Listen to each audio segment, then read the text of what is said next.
friends, today again we are going to do functions of management. Management के total 6 functions है। Planning, organising, staffing, directing, coordination and control. इसमें से planning हमने कर लिया है, ऑर्गेनाइजिंग भी कर लिया है। आज जो फंक्शन हम करेंगे वो है staffing. Today we are going to do staffing. तो लेट्स स्टार्ट। तो जैसे पहले क्या सिर्फ सेम वैसे ही करेंगे। स्टाफिंग का हम सबसे पहले देखेंगे मीनिंग। सबसे पहले देखेंगे हम मीनिंग, उसके बाद हम देखेंगे स्टाफिंग का डेफिनेशन। अब स्टाफिंग का मीनिंग क्या है? Staffing is the process of recruiting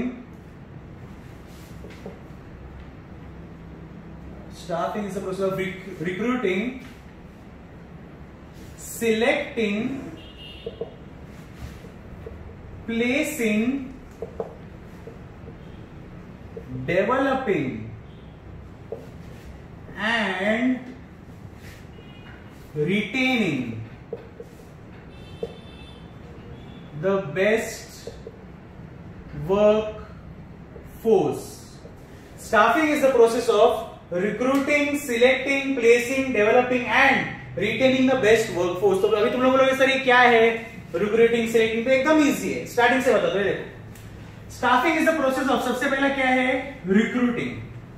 जब भी हम जॉब के लिए अप्लाई करते हैं या फिर हम हमारा सीवी यहाँ पर किसी ऑनलाइन वेबसाइट पर डालते हैं तो हमें कॉल आता है किसी भी कंपनी से कि हमारे कंपनीज में इंटरव्यूज होने वाले हैं, आप आ सकते हो।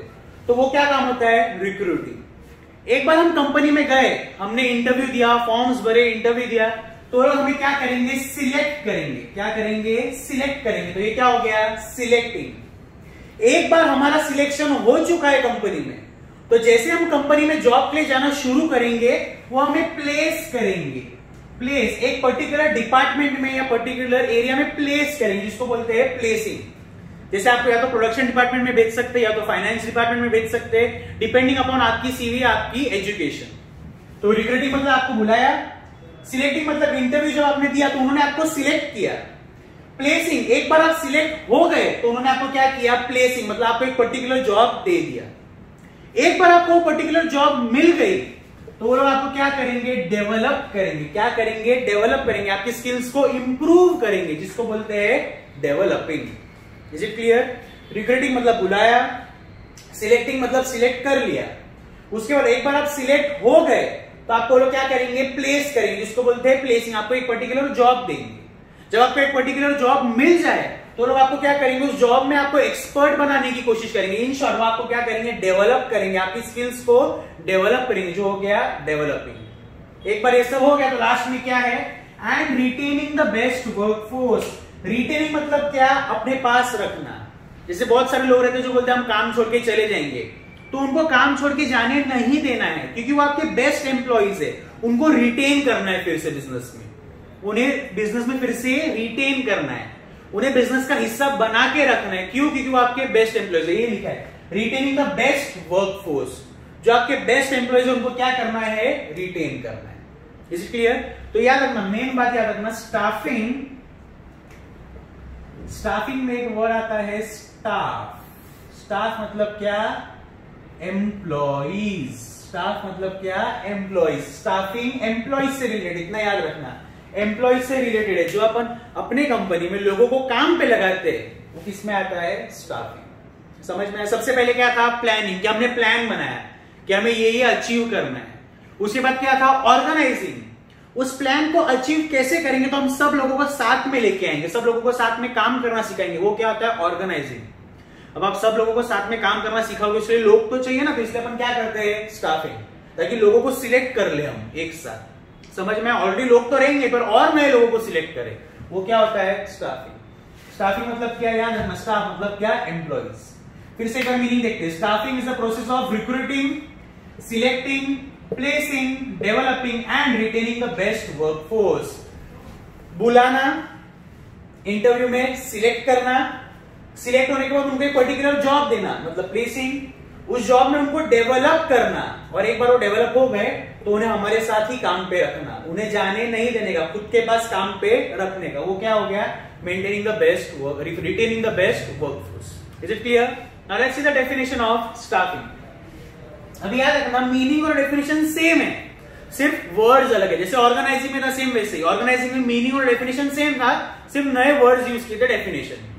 अब यहां पर सिमिलरली एस बेंजामिन जो है हमारे भाई है, इन्होंने भी अलग या सोफिस्टिकेटेड वर्ड्स यूज किए, लेकिन मीनिंग सेम है। देखो कैसे, staffing is the process involve in identifying, staffing is the process involve in identifying, assessing, placing, evaluating and directing individuals, जैसे उसमें भी 5 चीजें थी।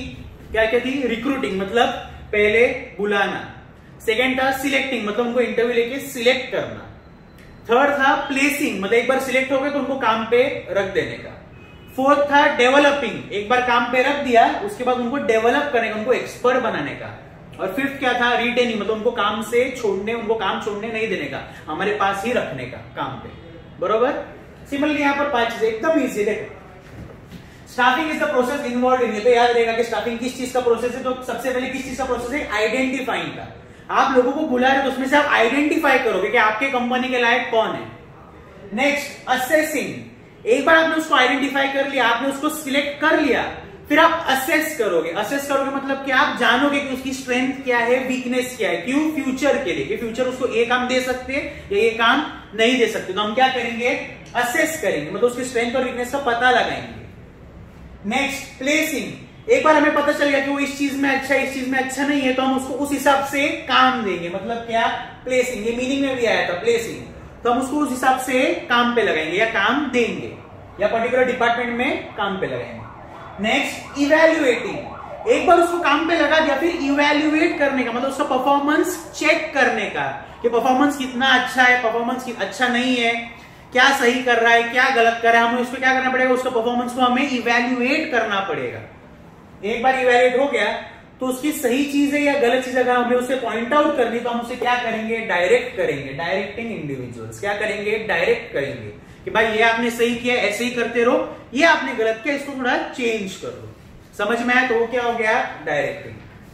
फिर से, staffing is the process involve in identifying, assessing, placing, evaluating and directing individuals. सबसे पहले identify करना, मतलब सिलेक्ट करना कि हमारी कंपनी के लायक है या नहीं, इसको लेने का या नहीं लेने का। नेक्स्ट है असेसिंग, एक बार उसे सिलेक्ट कर लिया तो उसकी स्ट्रेंथ या वीकनेस हमें पता होनी चाहिए, हम असेस करेंगे उसकी स्ट्रेंथ या वीकनेस। एक बार हमने असेस कर लिया तो हम उसे क्या करेंगे? प्लेसिंग, उसे प्लेस करेंगे, मतलब क्या? उसे काम पर लगाएंगे, उसे एक पर्टिकुलर डिपार्टमेंट में जॉब देंगे। नेक्स्ट क्या है? इवेल्युएटिंग, एक बार उसे जॉब दे दिया हमने, फिर हम इवेल्युएट करेंगे क्या वो काम ठीक से कर रहा है या काम ठीक से नहीं कर रहा है, अच्छे से काम कर रहा है या नहीं कर रहा है, क्या सही कर रहा है, क्या गलत कर रहा है। हम क्या करेंगे? इवेल्युएट करेंगे। और लास्ट में क्या करेंगे? उसे डायरेक्ट करेंगे, मतलब अगर वो गलती करे तो उसे बताएंगे कि भाई ये तेरी गलती है, अगर वो कुछ सही करे तो उसे बताएंगे कि आप ये सही कर रहे हो। वो क्या हो गया? डायरेक्टिंग। वन सेकेंड, डेफिनेशन क्या है? Staffing is the process involve in identifying, assessing, placing, evaluating and directing individuals at work, Is it clear? Now let's see the importance of staffing. सबसे पहले क्या याद रखना है? कीवर्ड। सबसे पहले क्या याद रखना है? कीवर्ड। कीवर्ड क्या है? Bell PM। बेल के ऊपर क्यू लिखा है, क्यों?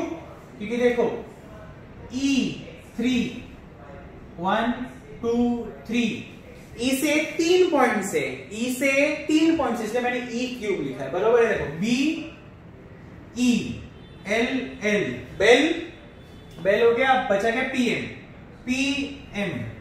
बराबर, बेल PM बराबर। क्लियर? सबसे पहला पॉइंट क्या है? Builds cordial relationship. अभी हम कौन सा इंपॉर्टेंस देख रहे हैं? स्टाफिंग का। स्टाफिंग का मतलब क्या है? नए नए लोगों को काम पे रिक्रूट करना, वो जब काम पे लग गए उन्हें काम सिखाना, उन्हें काम बताना, उनकी काबिलियत के हिसाब से, उनके कैपेबिलिटीज के हिसाब से उन्हें एक पर्टिकुलर डिपार्टमेंट में भेजना काम करने के लिए। एक बार जब वो वहां पर काम करेंगे तो उनका परफॉर्मेंस इवेल्युएट करना। इन शॉर्ट, वर्कर्स या एम्प्लॉय से रिलेटेड जो भी काम होगा वो किस में आएगा? स्टाफिंग में। उनका भले सिलेक्शन हो या उनका परफॉर्मेंस चेक करना, वो सब कुछ किस में आएगा? स्टाफिंग में। Is it clear? तो सबसे पहला पॉइंट क्या है? Builds cordial relationship. Builds cordial relationship मतलब क्या? हमारी कंपनी में जितने भी लोग काम करते हैं उन सबका रिलेशन कैसा होगा? अच्छा होगा। किसकी वजह से अच्छा होगा? स्टाफिंग की वजह से। किसकी वजह से अच्छा होगा? स्टाफिंग की वजह से। अब तुम लोग बोलोगे सर स्टाफिंग की वजह से कैसा रिलेशन अच्छा हो सकता है? स्टाफिंग मतलब क्या? सिर्फ सिलेक्ट करना नहीं, उसको काम पे भी लगाना। सिर्फ सिलेक्ट करना मतलब स्टाफिंग नहीं हुआ, उसके काम पे भी लगाना मतलब क्या? स्टाफिंग। अब मैंने एक पर्टिकुलर एम्प्लॉय को सिलेक्ट किया मेरी कंपनी में काम करने के लिए, तो मुझे पता है वो एम्प्लॉय कैसा है, उसकी ताकत क्या है, उसकी कमजोरी क्या है। उस हिसाब से मैं उसे पर्टिकुलर डिपार्टमेंट में काम पे लगाऊंगा। मतलब उस एम्प्लॉय को मुझे पता होगा ये एम्प्लॉय उन लोगों के साथ काम अच्छे से कर सकता है जो लोग मेरे साथ पहले से काम करते हैं, और ये जो नया लड़का आया है मेरे साथ काम करने के लिए, तो कहीं ना कहीं मुझे एज अ बॉस या फिर as an owner of the company या फिर as a manager of the company मुझे कहीं ना कहीं आइडिया होगा कि ये इंसान इन लोगों के साथ अच्छे से जेल कर सकता है। तो जब मैंने इस इंसान को वहां पर काम पे लगाया, उन लोगों के साथ काम पे लगाया, तो उन सबका रिलेशन कैसा होगा? अच्छा होगा। क्यों? क्योंकि मैंने सोच समझ के उसे उस जगह पर काम पे लगाया। मैंने किसी पागल लोग के साथ उसको काम पे नहीं लगाया कि रिलेशन खराब हो जाएगा। समझ में आ रहा है कि मैंने सोच समझ के उसे उसी एरिया में या उसी डिपार्टमेंट में भेजा है। क्यों? मुझे पता था कि अगर वहां पर भेजूंगा तो वो सब लोग अच्छे से मिलके काम कर सकते हैं, उन सबका रिलेशन अच्छा हो सकता है, इंप्रूव हो सकता है। वही फर्स्ट पॉइंट है, builds cordial relationship. Is it clear? Point number 2, effective managerial function. जो पूरा का पूरा मैनेजमेंट है, जो पूरा का पूरा मैनेजमेंट, उसके 6 फंक्शंस है। Planning, organising, staffing, directing, coordination, control. इसमें से अभी हम क्या कर रहे हैं? स्टाफिंग। हम क्या कर रहे हैं? स्टाफिंग। तो अगर मैंने प्लानिंग अच्छे से की है, ऑर्गेनाइजिंग भी अच्छे से की, लेकिन अगर मैंने स्टाफिंग अच्छे से नहीं की है, तो क्या मेरा मैनेजमेंट इफेक्टिव रहेगा? नहीं, मेरा मैनेजमेंट ढीला पड़ जाएगा। मेरे को कंपनी में जो रिजल्ट चाहिए वो रिजल्ट नहीं मिलेंगे। तो इसलिए स्टाफिंग का इंपॉर्टेंस क्या है? स्टाफिंग अच्छे से क्यों करने का? ताकि मेरे को इफेक्टिव मैनेजरियल फंक्शन मिले, मतलब मेरा मैनेजमेंट इफेक्टिव हो, अच्छा हो, रिजल्ट्स देने वाला हो। इसलिए स्टाफिंग भी अच्छे से करना जरूरी है। क्योंकि मैंने प्लानिंग अच्छे से की, मैंने बहुत अच्छा प्लान बनाया, मैंने प्लान के हिसाब से चीजें भी अच्छे से ऑर्गेनाइज की, बहुत अच्छे से ऑर्गेनाइज की, हाँ ये करेंगे प्लान के हिसाब से, लेकिन मैंने गलत लोगों को चूज कर लिया मेरे कंपनी में काम करने के लिए, तो वो लोग मेरी कंपनी क्या करेंगे? मेरी कंपनी डुबा देंगे वो लोग। समझ में आया क्या? तो सिर्फ प्लानिंग और ऑर्गेनाइजिंग इंपॉर्टेंट नहीं है, स्टाफिंग भी इंपॉर्टेंट है। क्यों? अगर स्टाफिंग अच्छे से हो गई, मतलब अच्छे लोगों को काम पे रख लिया, तो मैं एज अ मैनेजर या फिर मैं एज अ कंपनी का बॉस और मेरे अंडर में जो मैनेजर काम करता है वो पूरे कंपनी को अच्छे से मैनेज कर सकता है। समझ में? मतलब मेरा मैनेजमेंट इफेक्टिव होगा, अच्छा होगा। वही लिखा है, effective managerial function. Is it clear? Next point, point number 3, essential contribution. Point number 3 क्या है? Essential contribution. स्टाफिंग एक बहुत बड़ा एसेंशियल कंट्रीब्यूशन है कंपनी के मैनेजमेंट में, ये कंपनी की ग्रोथ में, कंपनी के सक्सेस में। कोई भी ऐसी कंपनी नहीं है जहां पर अच्छे लोग काम नहीं करते फिर भी कंपनी ऊपर जा रही है, ऐसी कोई कंपनी हो ही नहीं सकती। अगर आपके काम करने वाले लोग अच्छे नहीं हैं तो आपकी कंपनी डूब जाएगी। समझ में आया? तो इसलिए बहुत बड़ा कॉन्ट्रीब्यूशन है या कॉन्ट्रीब्यूटर है, कॉन्ट्रीब्यूशन है बहुत बड़ा, किसका? स्टाफिंग का। अगर आपने अच्छे लोग सिलेक्ट किए हैं तो आपकी कंपनी हमेशा सक्सेसफुल बनेगी, ऊपर जाएगी, ग्रोथ होगी कंपनी की। इसलिए लिखा है एसेंशियल कॉन्ट्रीब्यूशन। नेक्स्ट पॉइंट क्या है? Effective use of technology. जब आप काम पे रखोगे तो आप उनको क्या बुक और पेन दोगे काम करने के लिए? नहीं ना, उनके पास सामने पीसीज रहेंगे, लैपटॉप रहेंगे, तो वो लोग नई टेक्नोलॉजी के हिसाब से काम करेंगे। Using internet, using software updates, नए नए एप्स, वो सब यूज करके वो लोग काम करेंगे। इन शॉर्ट वो लोग क्या यूज कर रहे हैं? टेक्नोलॉजी यूज कर रहे हैं। Next point, leads to use of human resources. याद रखना, ह्यूमन रिसोर्सेज मतलब क्या?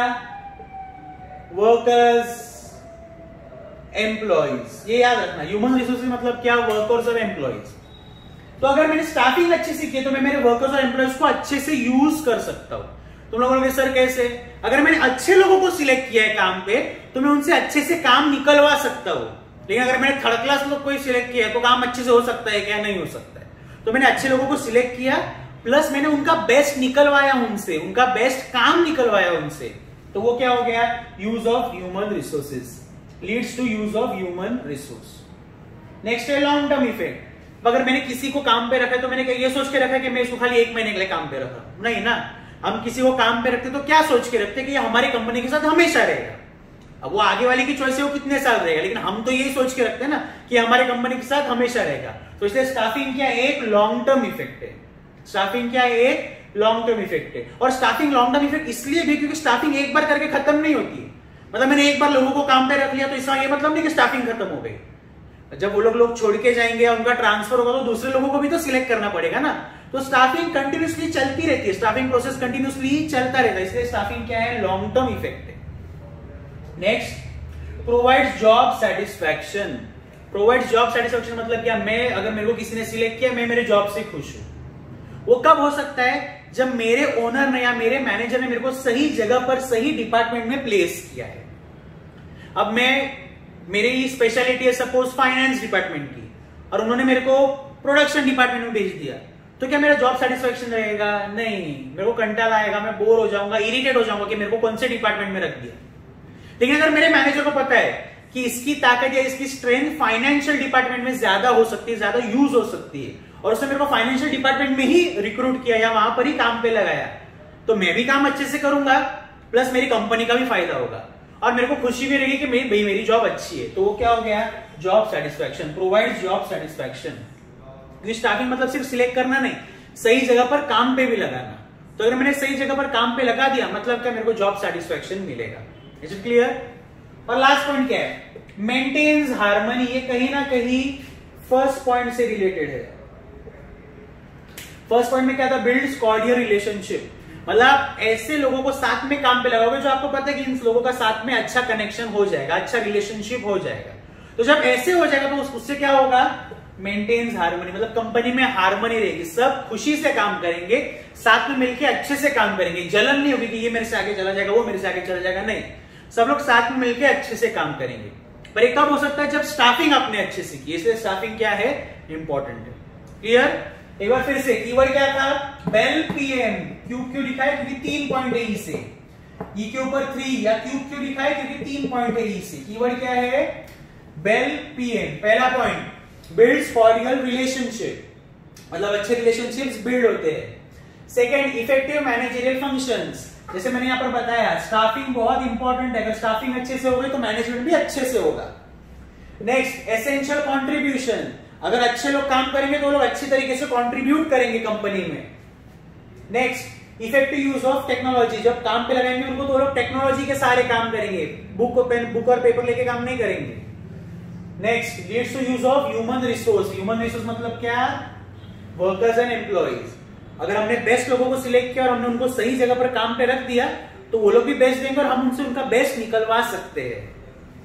Next, long term effect. Staffing एक बार सिलेक्ट होकर खत्म नहीं होता, स्टाफिंग बार बार करती रहनी पड़ती। प्लस स्टाफिंग एक लॉन्ग टर्म इफेक्ट है। क्यों, हम किसी को सिलेक्ट करते तो यही सोच के करते हैं कि हमारे साथ हमेशा रहेंगे। Next, provides job satisfaction. अगर आपने सही इंसान को चूज किया, उसे सही डिपार्टमेंट में भेजा है काम करने के लिए, तो उसे क्या मिलेगा, जॉब सेटिस्फैक्शन। और अगर जॉब सेटिस्फैक्शन मिल गया तो और अच्छे से काम करेगा। और लास्ट पॉइंट क्या है, मेंटेन्स हार्मनी। मतलब क्या, जैसे रिलेशनशिप था पहला पॉइंट, अगर सब लोग अच्छे से रिलेशनशिप या अच्छा रिलेशन है सबका, सब लोग साथ में मिलकर अच्छे से काम करें, उससे क्या हो जाएगा, हार्मनी मिलेगी उनको। क्या होगा, मतलब हार्मोनियस रिलेशन रहेगा पूरे ऑर्गेनाइजेशन में, सब लोग खुशी से काम करेंगे, अच्छे से काम करेंगे, जो कि इनडायरेक्टली कंपनी के लिए फायदेमंद होगा। Is it clear? तो हमने 3 फंक्शंस पूरे कर लिए हैं, प्लानिंग, ऑर्गेनाइजिंग, स्टाफिंग। ये तीनों फंक्शंस हमने पूरे कर लिए हैं। इसके बाद सिर्फ 3 और फंक्शंस है, जो कि है डायरेक्टिंग, कोऑर्डिनेशन, कंट्रोल। तो ये था मैनेजमेंट, फंक्शंस ऑफ मैनेजमेंट का फर्स्ट हाफ। ये क्या था, फंक्शंस ऑफ मैनेजमेंट का फर्स्ट हाफ। मतलब आपको प्लान बनाना है, फिर आपको ऑर्गेनाइज करना है, सब लोगों को साथ में लाना है, सब फंड्स जमा करने, असेट्स सब कुछ देखना है आपको, जमीन, मशीनरी सब कुछ आपको ऑर्गेनाइज करना है। और फिर स्टाफिंग, मतलब आपको अच्छे लोगों को काम पे लगाना है। ये जब आपने 3 चीजें कर ली, ये हो जाएगा बेस मैनेजमेंट का। उसके बाद की 3 चीजें और ज्यादा इंपॉर्टेंट हो जाती है। Is it clear? Thank you.